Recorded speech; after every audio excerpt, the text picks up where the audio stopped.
must accept the results of this election. Earlier today, I spoke with President-elect Trump and congratulated him on his victory. I also told him I am a big fan of Hindu and I am a big fan of India. America में राष्ट्रपति चुनाव के नतीजे आ गए हैं। पूर्व राष्ट्रपति और रिपब्लिकन पार्टी के उम्मीदवार डोनाल्ड ट्रंप को बहुमत मिल गया है और उन्होंने उपराष्ट्रपति और डेमोक्रेटिक उम्मीदवार कमला हैरिस को बड़ी मात दी है।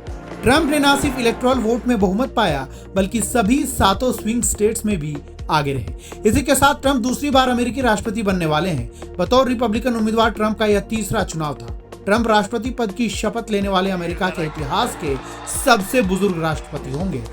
दरअसल 20 जनवरी को जब ट्रंप राष्ट्रपति पद की शपथ लेंगे तो उनकी उम्र 78 साल 221 दिन होगी। इधर ट्रंप की जीत पर दुनिया भर के नेता उन्हें बधाई संदेश भेज रहे हैं। इस बीच ईरान का भी रिएक्शन सामने आया है। ईरान ने निडर होकर इस पर अपनी प्रतिक्रिया दी और इजरायल पर पलटवार करने की बात को दोहराया।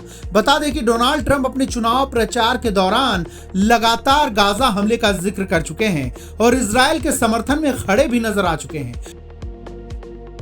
बीबीसी के मुताबिक ईरानी सरकार की प्रवक्ता फतेमेह मोहज्जेरानी ने बुधवार को सरकारी टीवी चैनल IIB पर ट्रंप की जीत के ईरान पर पड़ने वाले संभावित प्रभाव को खारिज किया है। ईरान और इजरायल में इस वक्त तनातनी है। ईरानी सरकार की प्रवक्ता ने कहा, अमेरिकी राष्ट्रपति चुनाव हमारे लिए मायने नहीं रखते। अमेरिका और ईरान में सरकारें बदलने से बहुत कुछ बदलने वाला नहीं है। व्हाइट हाउस में कोई भी बैठे, इससे हमारे लोगों के जीवन पर कोई भी प्रभाव नहीं पड़ेगा। साल 2016 में डोनाल्ड ट्रंप ने अपने पहले कार्यकाल में अमेरिका के साथ ईरान के परमाणु समझौते को खत्म कर दिया था। ईरान और अमेरिका के बीच परमाणु समझौता बराक ओबामा के कार्यकाल में हुआ था। समाचार एजेंसी AP के साथ बातचीत में तेहरान के एक छात्र ने ट्रंप की जीत पर कहा, इस बात में कोई संदेह नहीं है कि ट्रंप ईरान पर लगे प्रतिबंधों को और बढ़ाएंगे। जो चीजें हमारे पक्ष में नहीं हैं, वे और भी बदतर होंगी। जाहिर तौर पर इसका हमारी अर्थव्यवस्था और सामाजिक स्थिति पर असर पड़ेगा।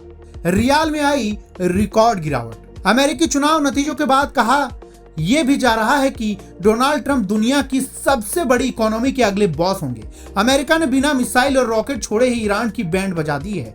रिपोर्ट के अनुसार डॉलर में उछाल की वजह से ईरानी करेंसी में रिकॉर्ड गिरावट देखने को मिली।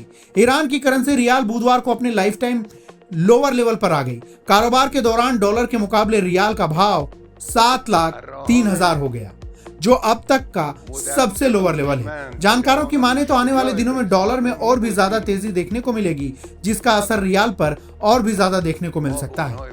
अमेरिका ईरान में 2018 से है खटास। साल 2015 में दुनिया की ताकतों के साथ ईरान के परमाणु करार के समय एक रियाल का भाव एक अमेरिकी डॉलर के मुकाबले 32,000 था। ट्रंप 2018 में एक तरफा तरीके से इस करार से हट गए थे।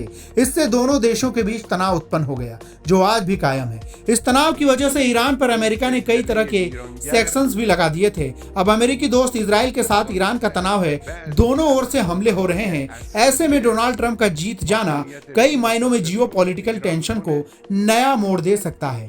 इधर साल 2016 में ट्रंप को अमेरिकी राष्ट्रपति चुनाव की जीत पर बधाई संदेश भेजने वाले रूसी राष्ट्रपति व्लादिमीर पुतिन, जो पहले विश्व नेताओं में से एक थे, लेकिन इस बार उन्होंने ट्रंप को मिल रही दुनिया भर से बधाई संदेशों के बीच दूरी बना ली है। रूस के राष्ट्रपति भवन क्रेमलिन की तरफ से जारी बयान के मुताबिक व्लादिमीर पुतिन ट्रंप को बधाई देंगे। फिलहाल ऐसी कोई योजना नहीं है। क्रेमलिन की ओर से कहा गया है कि वो ट्रंप की नीतियों को देखने के बाद ही उन्हें बधाई देने के बारे में सोचेंगे।